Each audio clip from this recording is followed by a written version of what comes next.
तन्हा तन्हा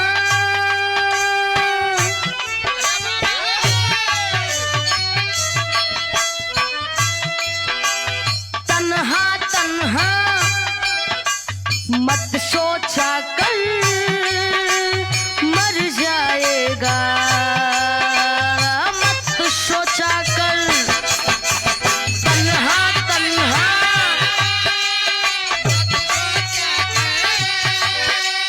क्या बात है?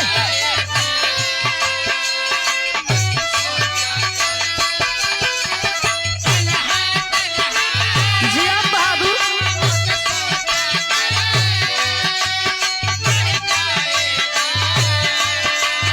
मत सोचा कर तेरा भी एक दिन आएगा, तेरा भी एक दिन आएगा, कब आएगा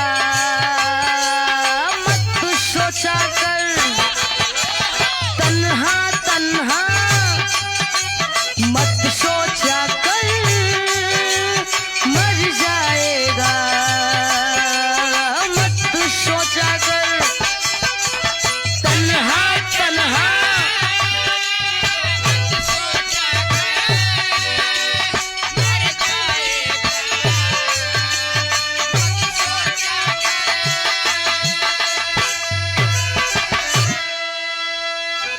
अच्छा बाबूजी, मैं लोकगीत विरह गायिका मुस्कान चंचल प्रतापगढ़ की धरती से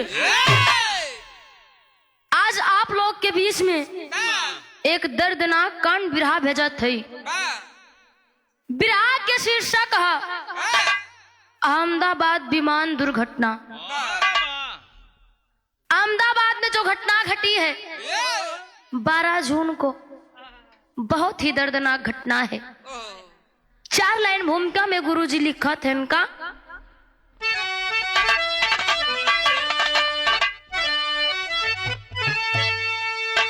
जगत के है दाता कहाँ हो विधाता,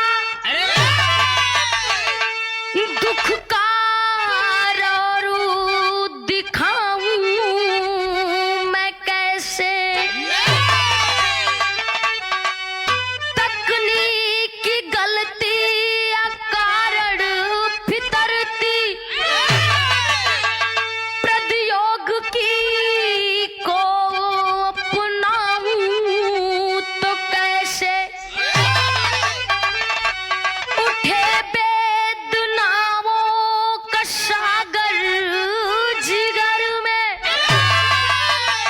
अरे द्रवित है हृदय गीत गाऊं तो कैसे।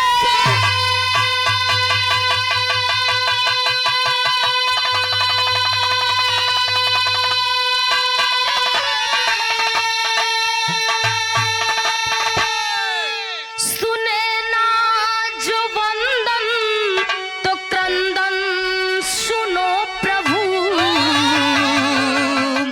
सुरेंद्र कलम को चलाऊं तो कैसे।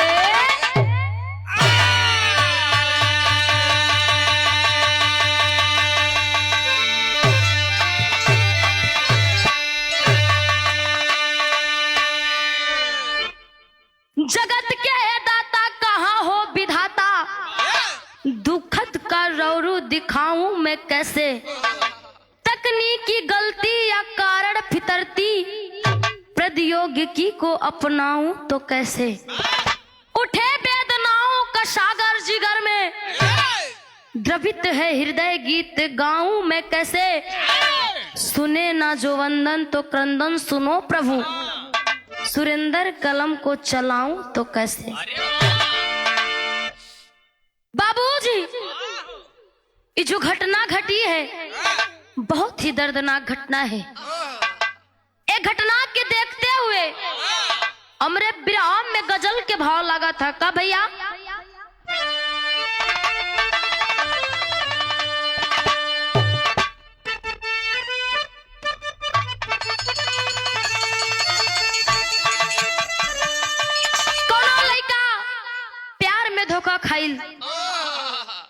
और जब वो लड़का प्यार में धोखा खाइल तो अपने प्रेमिका से जाई के रोई के कहे ये जान ए दिल में प्यार जगाई के तू हमरे दिल पे पत्थर मार के जात हो। जा हमार दुआ बा तू जहां भी रहा खुश रखा, लेकिन प्रेमी के प्यार तू पवू ना। कहे प्रेमी रोई के कहे का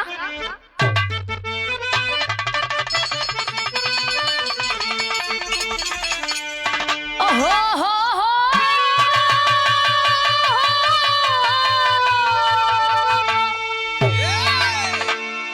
ओहो दिल में लहर उठैलू जिंदगी जहर बनैलू।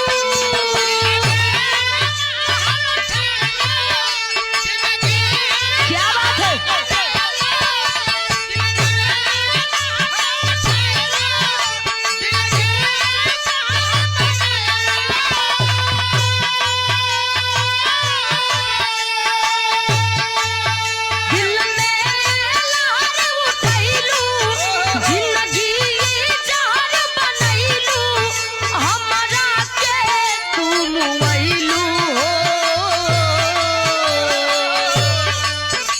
सनम बेवफा हो गईलू हो है सनम बेवफा हो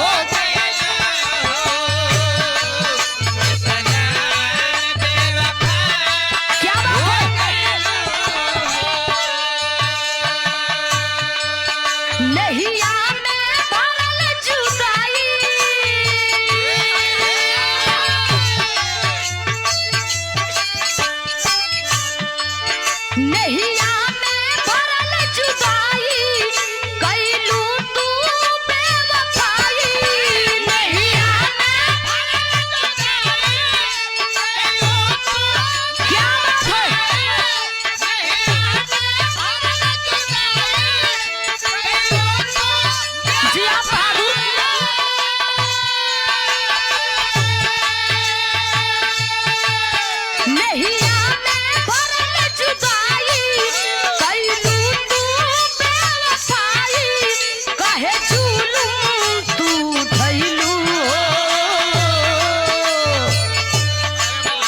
सनम बेवफा हो गईलू हो है सनम।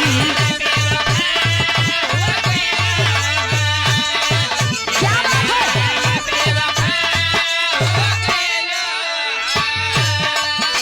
जिया धर्मेंद्र भैया।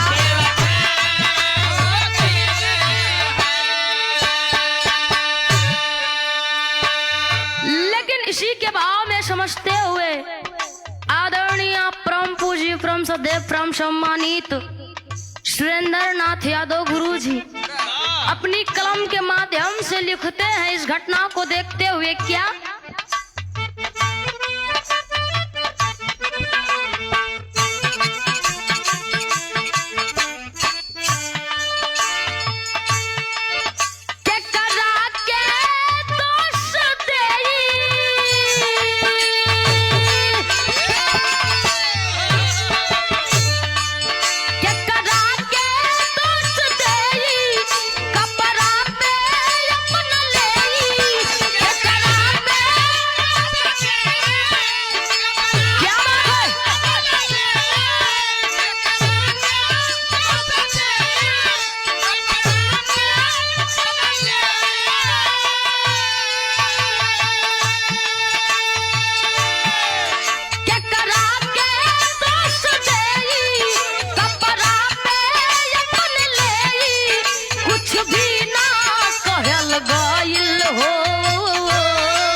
नायिका हो गइल हो है विधा।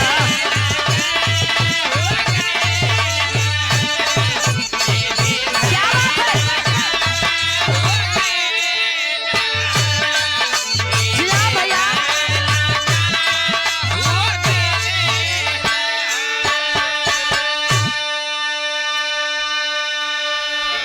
बाबूजी एक जौन घटना भइल बा अहमदाबाद विमान दुर्घटना केकरा पे दोष जाई, ई कांड भवा कैसे, के करवा, इस कारण का बा। यही से हमरे गुरुजी नजम के भाव में लिखा थे का,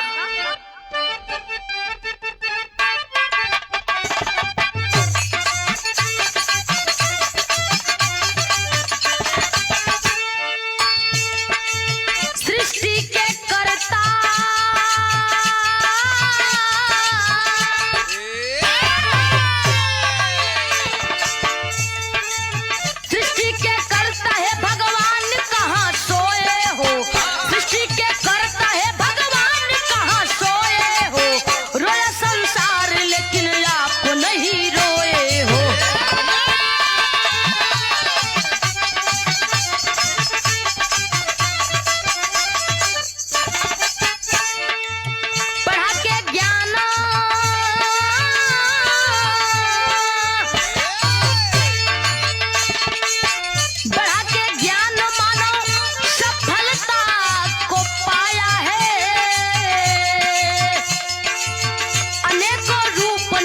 जीवन को सजाया है।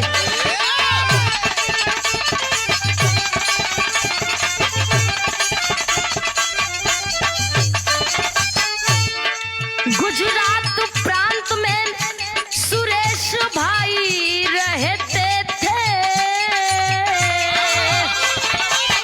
होगी कामयाब बेटी यही वो कहते थे।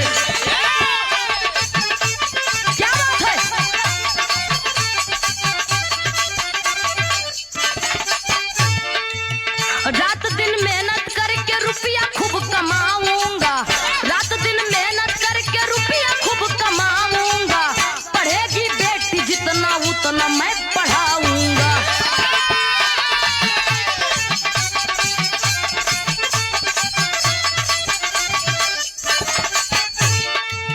एक दिन बेटी देखा हाथों में छाला है, एक दिन बेटी देखा हाथों में छाला है, एक दिन बेटी देखा हाथों में छाला है, लगी बिलख ने पिता बढ़ के फिर संभाला है।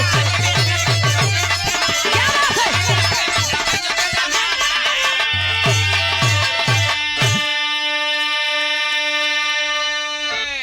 बाबूजी हमारे बिरहा की कहानी की शुरुआत यहीं से बा। गुजरात प्रांत के हिम्मतनगर में रहने वाले सुरेश भाई खटीक थे। खटीक भाई अपने पत्नी और बिटिया के साथ बड़ा प्रेम से राहत रहे, बड़ा खुशहाल परिवार रहा। बस एक चीज की दिक्कत रही, बस सुरेश भाई बड़ा गरीब रहे, दिन रात मजदूरी करके अपन घर परिवार चलावत रहे, लोडिंग रिक्शा हिचे। एक दिन बाबूजी शाम की जब मजदूरी करके सुरेश आवा थे, सुरेश की बिटिया के नाम पायल, जब पायल देखा था अपने बाबू के हाथे में कि बड़ बड़ छाला पड़ा बा, तो जाय के पैरवा पकड़ के रोवे लाग। जब पायल बिटिया अपने बाबू के पैर पकड़ के रोवता, तब देखा सुरेश भाई अपने बिटिया के समझावा थे कि ए बेटी, हम गरीब हैं, पेट पाले खातिर ये सब करे के पड़ा था, हमार लोगन के मजबूरी बा, तो बिटिया सिर्फ पढ़ाई पे ध्यान दा, तू पढ़ाई करा बस। लेकिन बाबूजी जब पायल बिटिया अपने पिता की ये हालत देखा था, तो ओकरे बर्दाश्त ना होत एक बात अपने पिताजी से कहा था। हमरे बिरहा में ही से धुन बदलत भैया।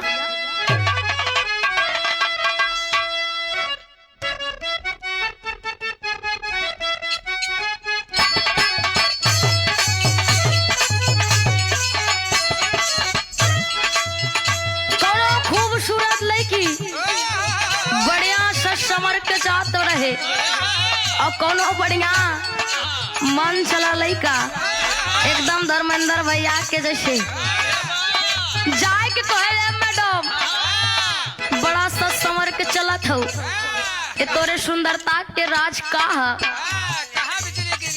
कहाँ बिजली गिरी, तनी हमरा के कुछ बताऊ। तब वो लड़का पूछा था का,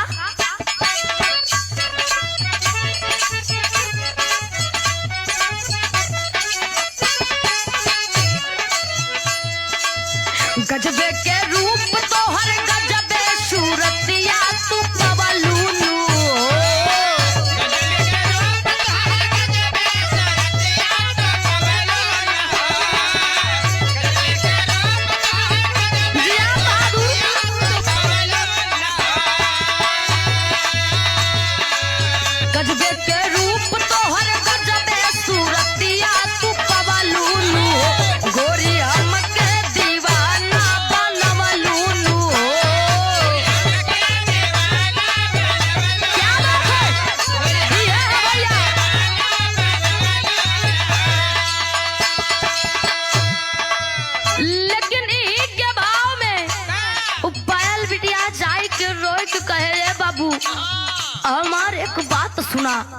तब रोई के कहा था का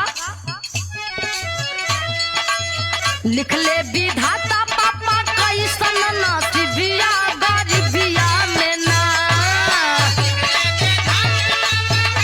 ए बाबू ये कैसन गरीबी है रे।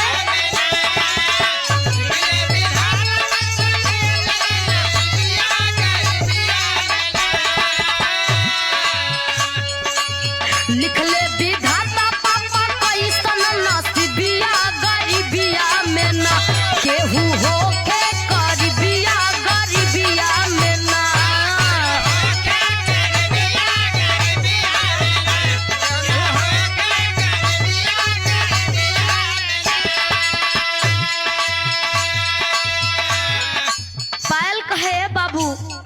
गरीबी कैसन चीज है कि आज आप इतना मेहनत करते हैं हम लोग मजबूर है कुछ कर ना सकत है।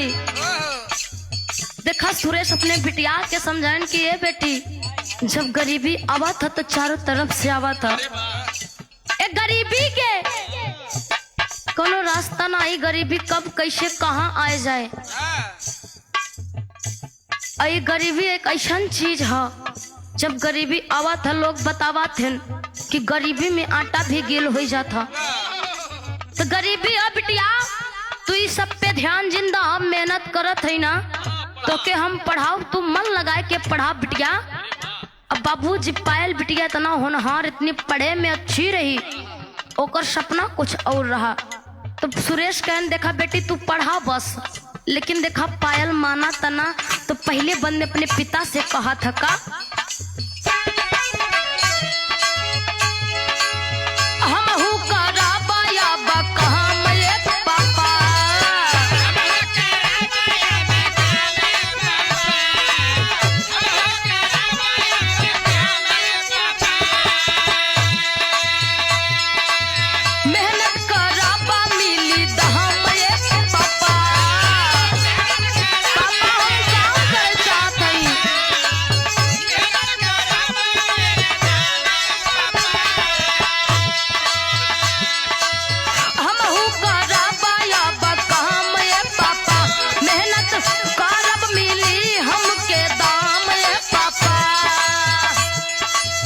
दूर होई जाई जीवन के खराबिया गरीबिया में ओ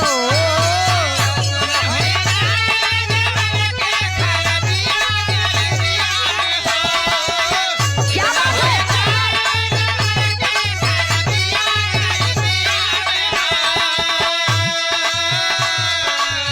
दूर होई जाई जीवन के खराबिया गरीबिया में ना केहू हो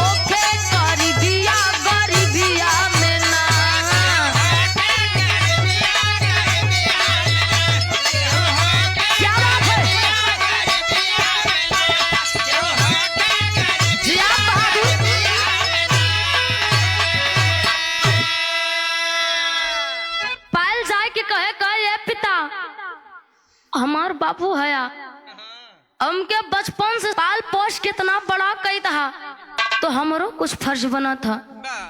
हम पढ़ाई करब चाहे ना करब बाबू लेकिन अब हम काम करब और तहार बोझ हल्का करब। हमके मना मत करिया हम पैसा कमाए चाहत है मेहनत करे चाहते बाबू। लेकिन देखा जब इतनी बतिया सुरेश सुनत हैं तो डांट के कहने पायल अरे पगली तोर बाप जिंदा बा ए बाप के शरीर में बे खून बा बिटिया तू पढ़ा बस। जो उन शब्द आज ले ले अपने जुबान पे इस शब्द दोबारा कभो लाओ जिन जब तक कि बाप जिंदा बा जी जहां लगा के दिन रात मेहनत कर के हम तो के पढ़ाओ बिटिया हमरो कुछ सपना बा तो के आगे बढ़ावे के। तब देखा यहीं से भैया हमरे बिरहा में धुन बदला था होत का आगे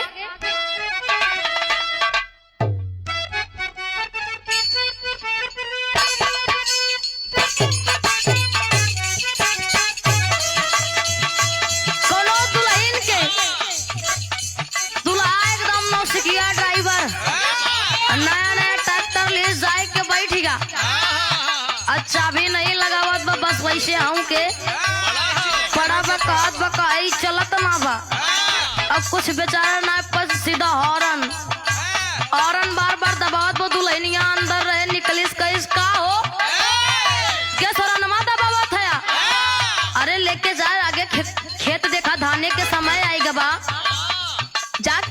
तनी जोता आई दुवरवा पे का पापा लगौले हुआ।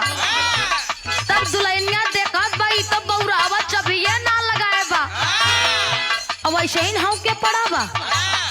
तब देख के कहे का हल्का काही पियावा के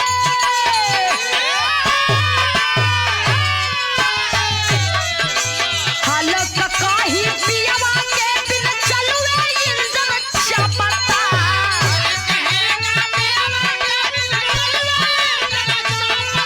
क्या बात है?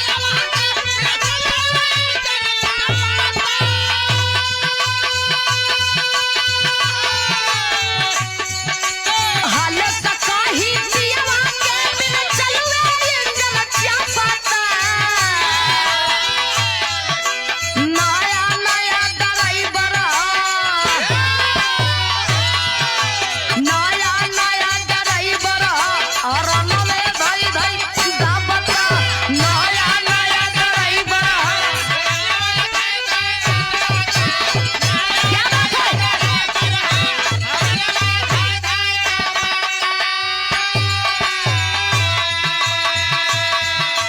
लेकिन बाबूजी जब पायल कमाए के नाम ले था तब डांट के सुरेश भाई अपने बिटिया के समझावा थे कहा थे का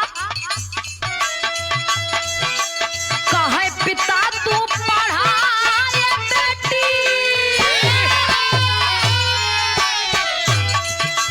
कहे पिता तू पढ़ाए बेटी अब ही जोर मोर पूरा बा।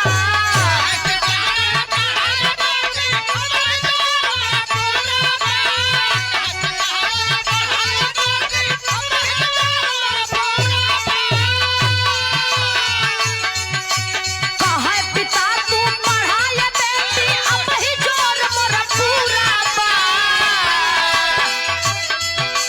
कामयाब जब लेना बनाई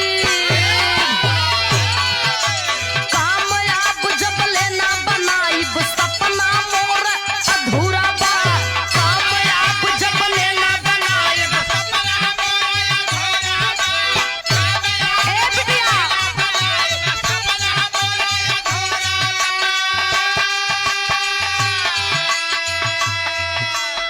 सुरेश से कहे ये पागल हमार जान परान पे सब कुछ है बिटिया तू पढ़ाई करा मेहनत मजदूरी करे के जरूरत नहीं बा।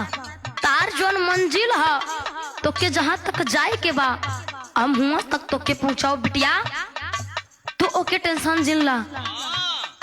हम दिन रात मेहनत मजदूरी के ले ए बाप के कमजोर जिन समझा छोट के रहो तबे से कंधा पे बैठाए के तो के खिलाए पढ़ाए। आज बड़ी हो गई तो कमाए के बात करत हूँ जब तक बाप जिंदा बा ऐसा शब्द अरे बेटी जोने दिन मर जा ओ दिन ऐसा शब्द मुँह से निकालू। भले गरीबी बा ये गरीबी हम झेल के तो के आगे ले चलबे जहाँ तक तहार मंजिल है जहाँ तक के तहार उड़ान है वहाँ तक हम पहुँचाओ। बाबूजी अपने बिटिया पायल के समझावा थे और इधर पायल बिटिया अपने पिता के बात मान करके पढ़ाई पे दिन रात ध्यान लगाए बा दिन रात मेहनत करत बा कि हम के अपने मंजिल तक जाए के बा। बाबूजी धीरे धीरे दिन बिता पायल मेहनत करके पढ़ाई पूरी करती है एक इंटरनेशनल प्राइवेट कंपनी में जॉब पा जाती है। बाबूजी जब एक इंटरनेशनल प्राइवेट कंपनी में जॉब पाती है तो घर परिवार नात रिश्तेदार आसपास पड़ोस सब खुश हो जाते हैं और माता पिता का खुशी का कोई ठिकाना ही नहीं था। बाबूजी सब लोग झूम जाते हैं कि आज हमारी बिटिया जहां तक जाए चाहत रही आज पढ़ लिख के कुछ बन गए बा। बाबूजी जब पायल इंटरनेशनल प्राइवेट कंपनी में नौकरी पावा था जॉब करे लगा तो बाबूजी कंपनी के काम से कंपनी वाले वो पायल के लंदन भेजा थे। जब लंदन भेजा थे तो भैया आगे होत का तेरी के भाव में कहना बाप।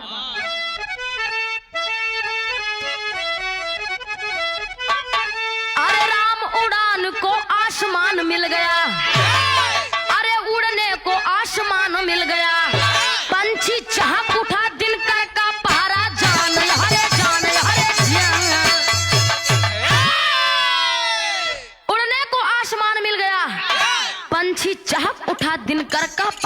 जान, उड़ने को आसमान मिल गया।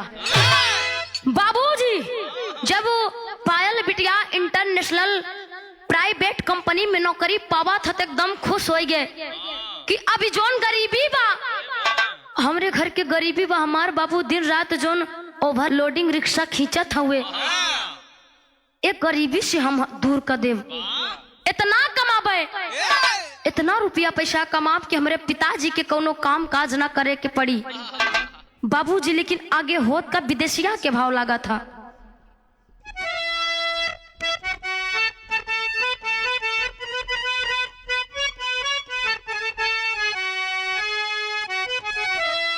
अरे खुशिया से भरल रहा,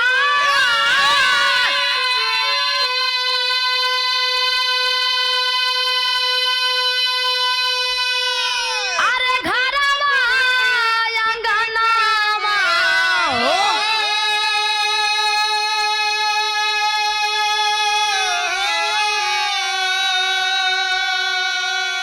और आइल गरीबी विधना देखैले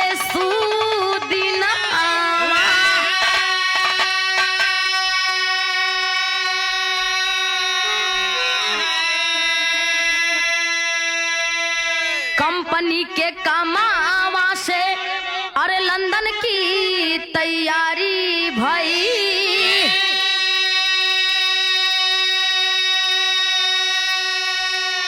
अब पहली बार पायल बैठल रहली विमानवा,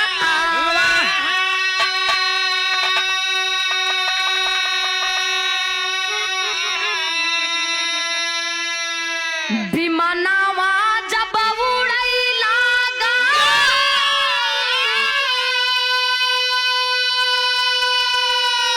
अरे खुशी में गरहना लागा,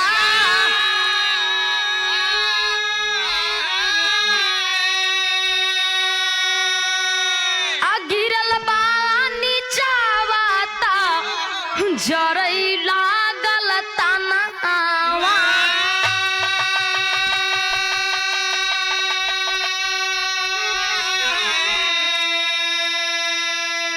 वही रे विमानवा में यात्री सब जरी गईले, अब पाइले खबरी माई बाबू जौने छनावा,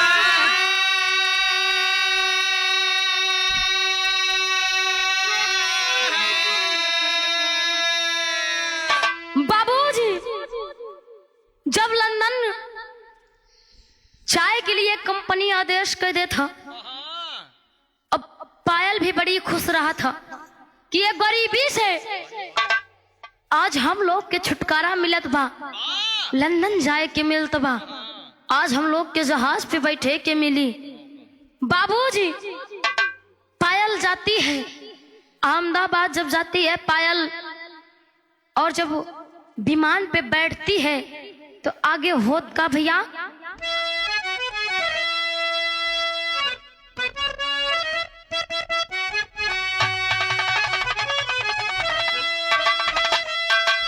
अरे बाबू दरोगा जी,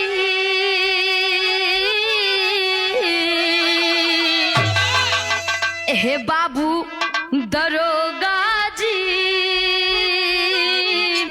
कौन करनावा बधला पियावा मोर, बाबू दरोगा जी,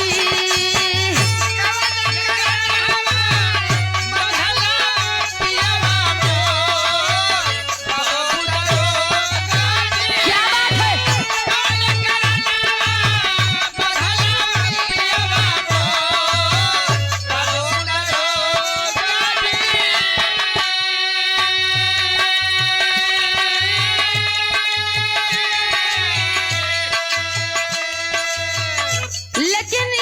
बात है, जहाज पे बैठती है पायल, जैसे ही जहाज उड़ती है 1:कुछ पे तो जहाज क्रैश हो जाती है। बाबूजी जितने भी यात्री उस जा करके एक मेडिकल कॉलेज में जाकर के टकरा जाती है। जब मेडिकल कॉलेज में टकरा था तो जितने भी उस पे बैठे थे, बताया जाता है मीडिया के माध्यम से 242 लोग थे। 242 लोग थे, जिसमें एक व्यक्ति उस जहाज से कूद जाता है। 241 लोग मर जाते हैं और एक आदमी उसमें से बच जाता है। लेकिन आगे होत का भैया,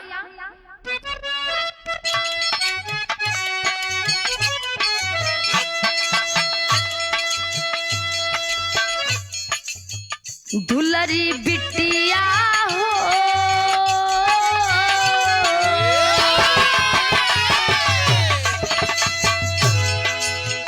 दुलरी बिटिया हो माई मनी तारो वही असुआ ढार दुलरी बिटिया हो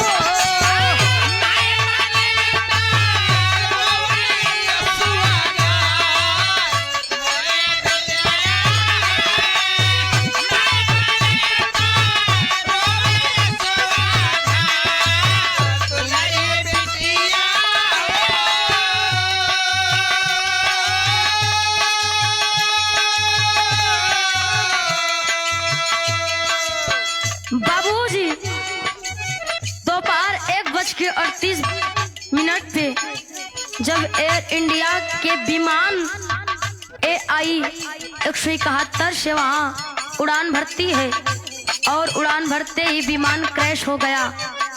विमान B3 मेडिकल कॉलेज के हॉस्पिटल पर जाकर टकरा जाती है। बताया जाता है उस कॉलेज में 510 छात्र खाना खा रहे थे और विमान में 242 यात्री यात्रा कर रहे थे। बाबूजी जब टकरा था तो सारे के सारे लोग उसी में जल जाते हैं। जो विमान पे बैठे थे यात्रा करने वाले 242, उसमें से एक बचता है जिसका नाम बताया गया विश्वास कुमार।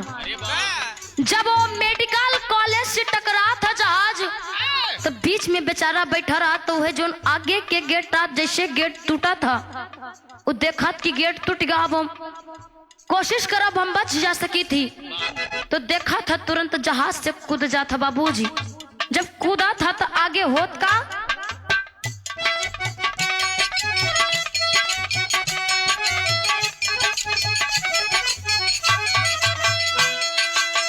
माई के कही के हम के बुलाई के हम दुलाराइब हो के कर कन्यादान करब हम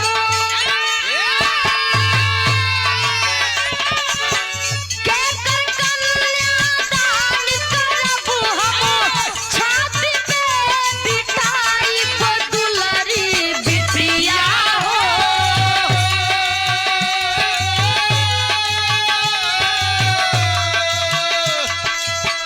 दुलरी बिटिया हो साजल सपना लुटी संसार दुलरी बिटिया हो साजल सपना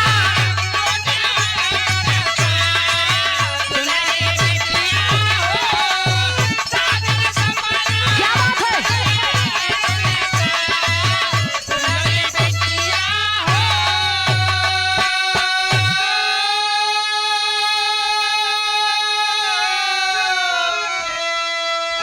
बाबूजी इधर जब पायल के माता पिता के पता चला था कि हमार बिटिया जो ने विमान में बैठ के जा रही थी लंदन, वो विमान जाए के मेडिकल कॉलेज में जाए के टकराए गए, विमान क्रैश होगा। तो बाबूजी दोनों फुट फुट कर रोने लगते हैं। महतारी बिलख के रोवत बाकी है, भैया ए बेटी कम से कम आखिरी दीदार तो हो जाता। भगवान हम लोग के साथे का कैदा, आज सुख के दिन आए तुरंत इस सुख हमार देखल ना गए। हमरे बिटिया पायल के छीन लिया, लास्ट चेहरा भी ना देखे के मिलल। लाश भी ना पता चलल। बाबूजी इधर फूट फूट के माई अब बाबू रोवत हैं।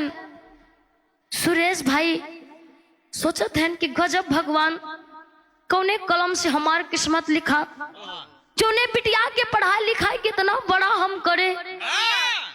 बिटिया आज अपने मुकाम पे पहुंची तो कर खुशी तो सीते के ना गई।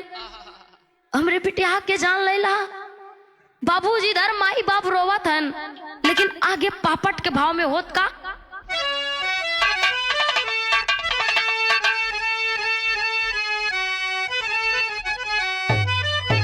अरे दिहला कैसन दिनवा नाथ देखाई रोवत माई बा।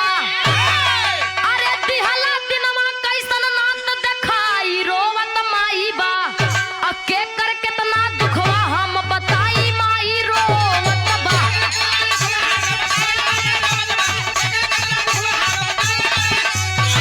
क्या बात है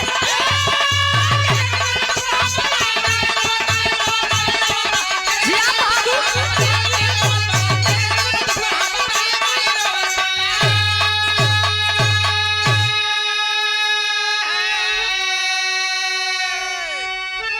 दिहला कैसन दिनवा नाथ देखाई माई रोवत बा। अके कर कितना दुखवा हम बताई माई रोवत बा।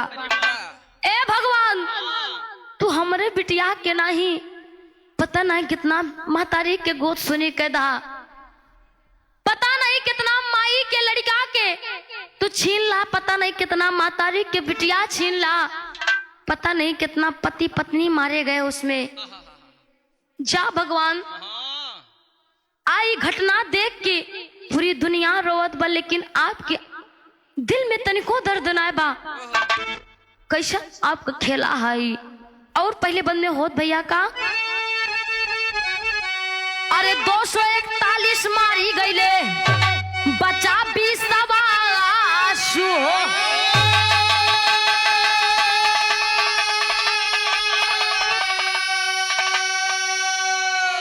हॉस्पिटल में भर्ती हो बिनत बाड़े देखा सांस हो।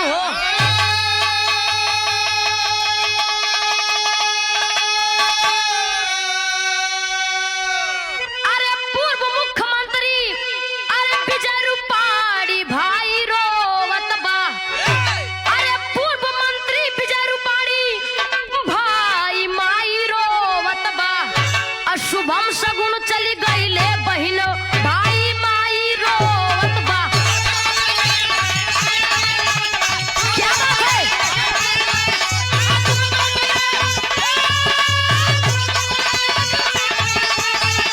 क्या बात है।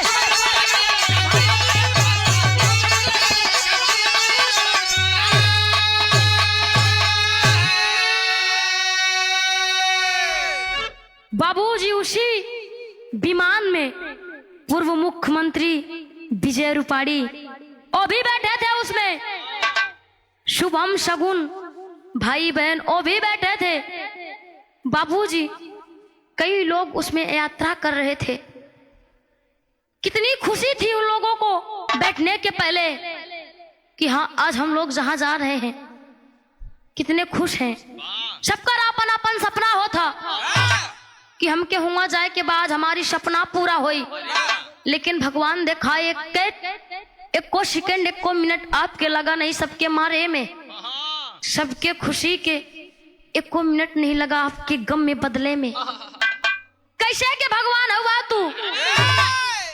और हमार सरकार से मांग है कि काहे घटना भा का कारण है जहाज के क्रैश हुए से किस लिए भवाई। आगे होत का भैया आल्हा के भाव में।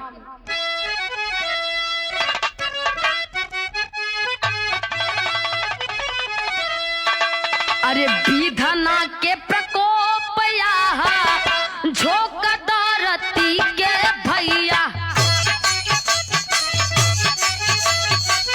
मानवीय भूला होई गइल बारिया।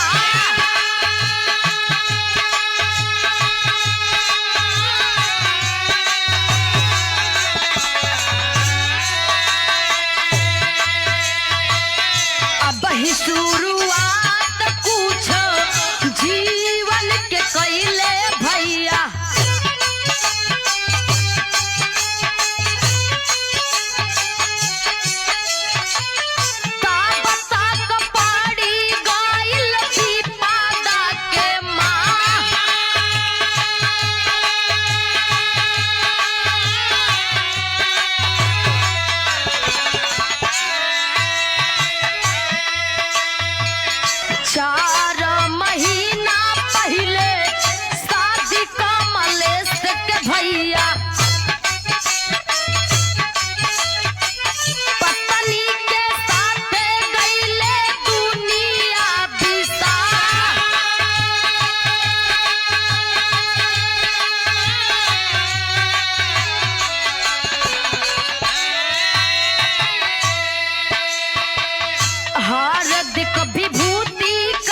प्रकोप तो देखा, एक झोंक में कितना लोग के जान ले लेन।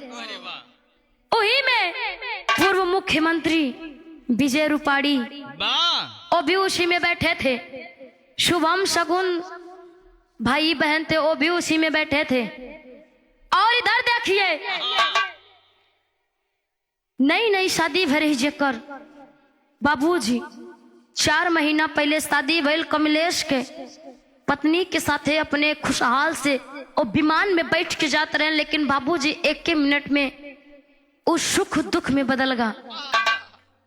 आर्थिक विभूति की सगाई भर रही, कुछ दिन शादी की भी बचा रहा। बाबूजी वो भी प्रेम से बैठ के जा रहे थे और उसी में गौरव भट्ट पत्नी के साथ, पत्नी के नाम कल्याणी और 2 बच्चे भी थे, एक लड़की एक लड़का। बाबूजी विमान में बैठा रहे तो सोचन कि काहे ना आज विमान में बैठा ही प्यारा से एक सेल्फी ले ली अपने परिवार के साथ। बाबूजी जब गौरव भट्ट अपने पूरे परिवार के साथ एक सेल्फी ले थे तो अपने सेल्फी लेने के बाद अपने यार दोस्त के पास शेयर कर देते। जब सेल्फी यार दोस्त के पास शेयर करा थे, बाबूजी जैसे वो जहाज उड़ा था तो तुरंत क्रैश हो गया। एक बताया जाता है कि एक भी मिनट नहीं लगा था क्रैश होने में। बाबूजी उसमें बताया जाता है इस दुर्घटना में 242 से केवल एक व्यक्ति जो मैंने अभी बताया जिसका नाम विश्वास कुमार बताया गया था, और बेचारा जब जहाज से कूदा तो तब तक नीचे एम्बुलेंस लोग, डॉक्टर लोग, ढेर सारे लोग आ गए थे। जब उसको देखे तो उसको तुरंत एम्बुलेंस में लाद करके हॉस्पिटल ले जाते हैं। वो भी बेचारा हॉस्पिटल में सांसों की गिनती गिन रहा है। इधर आगे होत का भैया पंधारी के भाव लगा था।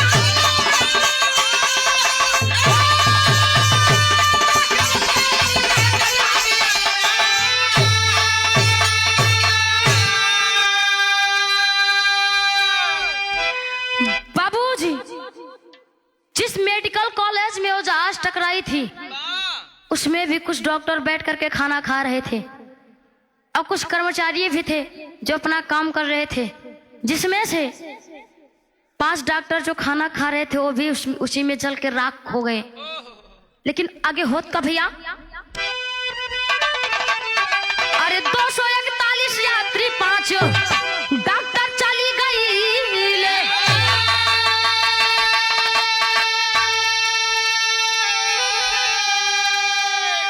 घायल कितने हॉस्पिटल में अब ही न घर आई।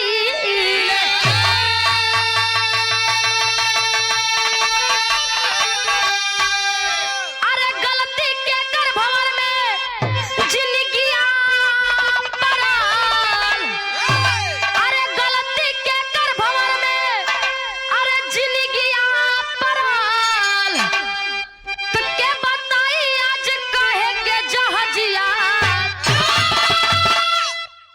बाबूजी इधर 241 यात्री और 5 डॉक्टर मर गए। अरे वाह।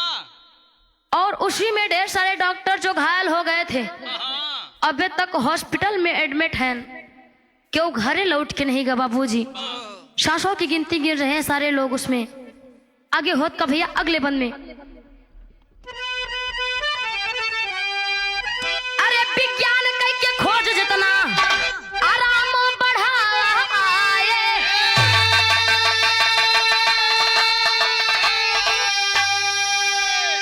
असुविधा के पीछे पीछे दुविधा भी आए।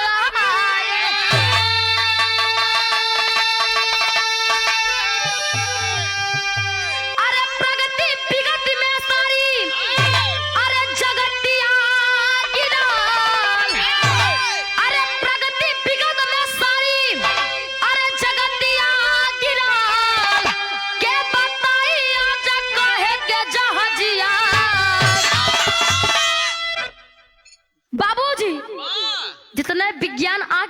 बा, जितने सुविधा देत बा उतने दुविधा भी आवत बा। अगर ये सुविधा के लोग सही से इस्तेमाल करते हैं तो सही अच्छे में काम आवत बा। अगर पूरा चीज में इस्तेमाल करत हैं तो लोग के नुकसान भी करत बाई। विज्ञान जितना भी आगे जात बा, जितना भी सुविधा देत बा, सुविधा नहीं ओकरे साथे दुविधा भी आवत बा। बाबूजी उस विमान में जितने भी लोग बैठे थे 169 भारतीय लोग थे जो भारत के रहने वाले थे, 52 ब्रिटिश थे और 7 पुर्तगाली थे। और उसमें एक बताया गया एक वहां के रहने वाले थे कर्नाटक का। बाबूजी जितने भी लोग उसमें बैठे थे सबकी मृत्यु हो गई। बस हमार लोग के सरकार से ही है आवाज बा कि बतावे काहे घटना भा, कैसे भा, के कराइश, एकर कारण का बा। लास्ट में भैया इसे गुरु घराने का छाप बा। अरे गुरु बिहारी गुरु रमन दुख में पर